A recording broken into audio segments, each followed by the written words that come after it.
But 2 years have passed, yet that night still lives inside me in a way that feels more like a quiet echo than a memory.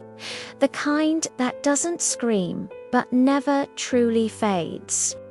And I often wonder if the moments that change us the most are not the ones where something happens, but the ones where we choose not to stop it from happening.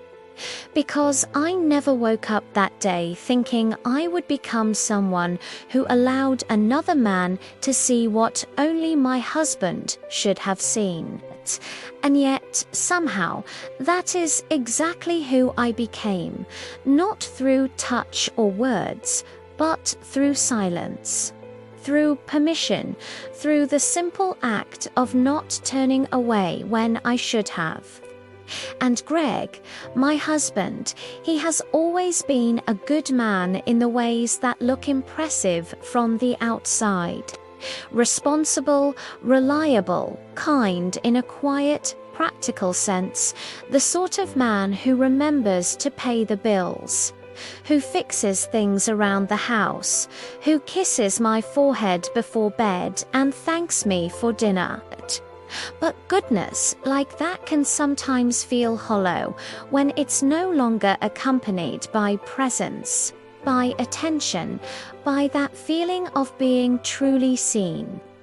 And over time, I started to realize that our marriage had turned into a routine where love existed more as habit than as desire, like muscle memory rather than emotion, and I played my role perfectly. I kept the house neat, folded the towels just right, cooked the meals, smiled at the right moments. But inside me there was a growing emptiness. A quiet hunger I didn't know how to name until Aaron walked back into our lives. Greg's old college friend, the one who brought laughter into rooms, who told stories about places I had never been, who noticed small things about people, the way their voice changed when they were tired, the way their eyes softened when they talked about something they loved.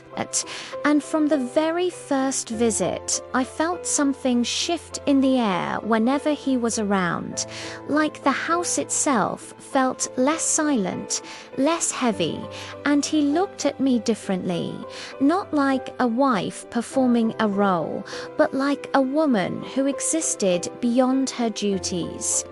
Beyond her marriage, beyond the identity I had slowly dissolved into, and I told myself it was nothing, just imagination, just loneliness playing tricks on me.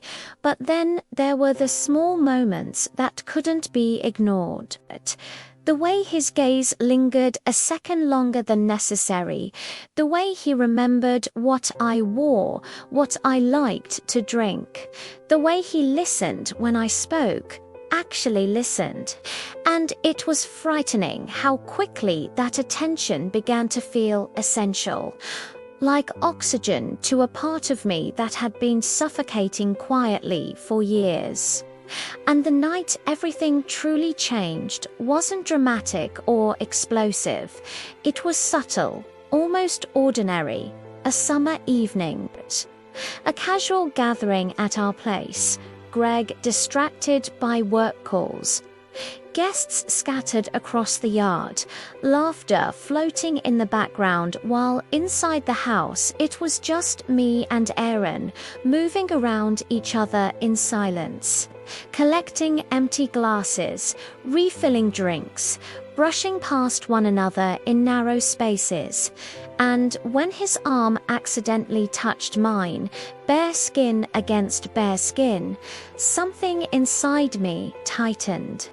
Not because of the touch itself, but because of what followed: the look, slow, steady, unspoken, not rushed or apologetic, but intentional. And in that moment, I realized that he wasn't just seeing me, he was watching me. And the terrifying part was that I didn't stop him, I didn't look away, I didn't break the moment. Instead, I stood there, heart racing, pretending to focus on nothing, while fully aware of his eyes on me.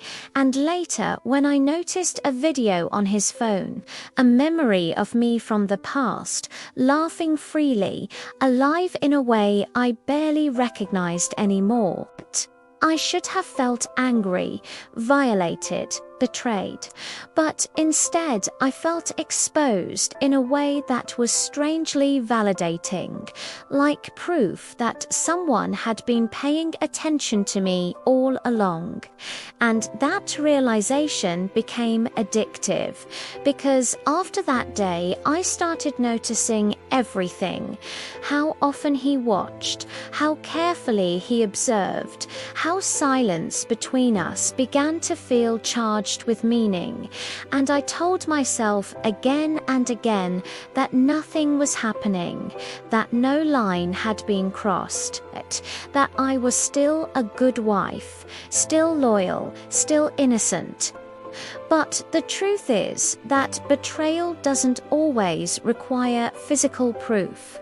Sometimes it lives in intention, in awareness, in the quiet decisions we make when no one is forcing us. And I began to prepare for his visits in ways I never prepared for Greg anymore: choosing clothes, more carefully, standing in front of the mirror longer than usual.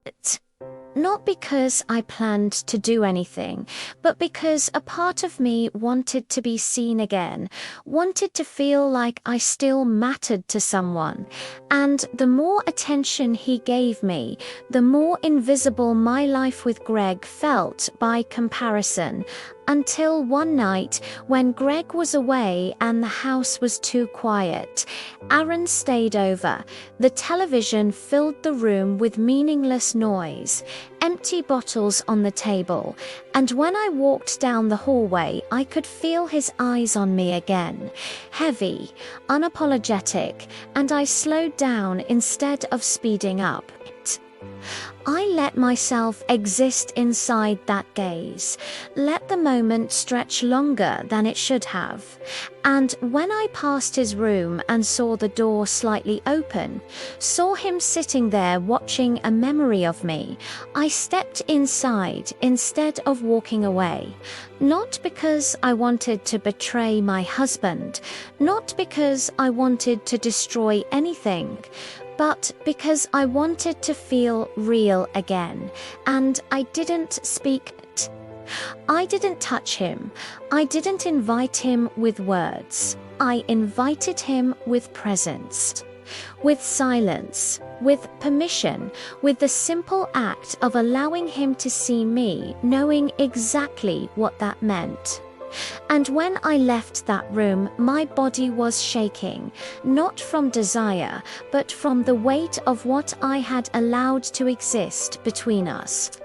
And the next morning, when Greg asked casually why Aaron had left so early, I lied without hesitation, not because I was hiding a secret moment, but because I was hiding a version of myself I didn't recognize anymore. And from that day forward, nothing looked different. On the surface, the house was still clean, the routine still intact, the marriage still functioning. But inside me, everything had shifted, because I had learned something dangerous about myself.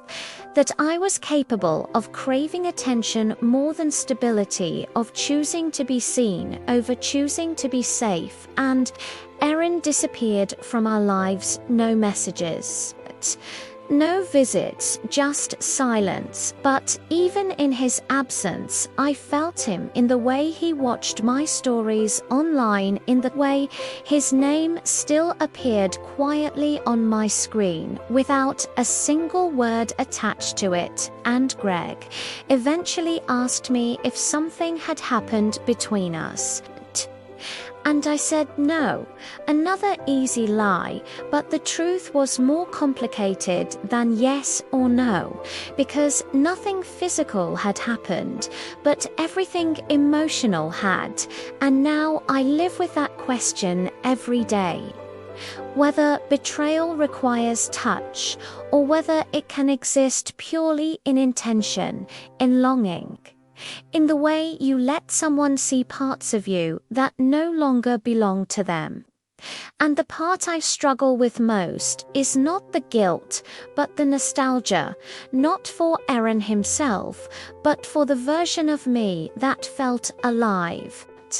The woman who remembered what it was like to be noticed, to be desired, to be more than just a role inside someone else's life.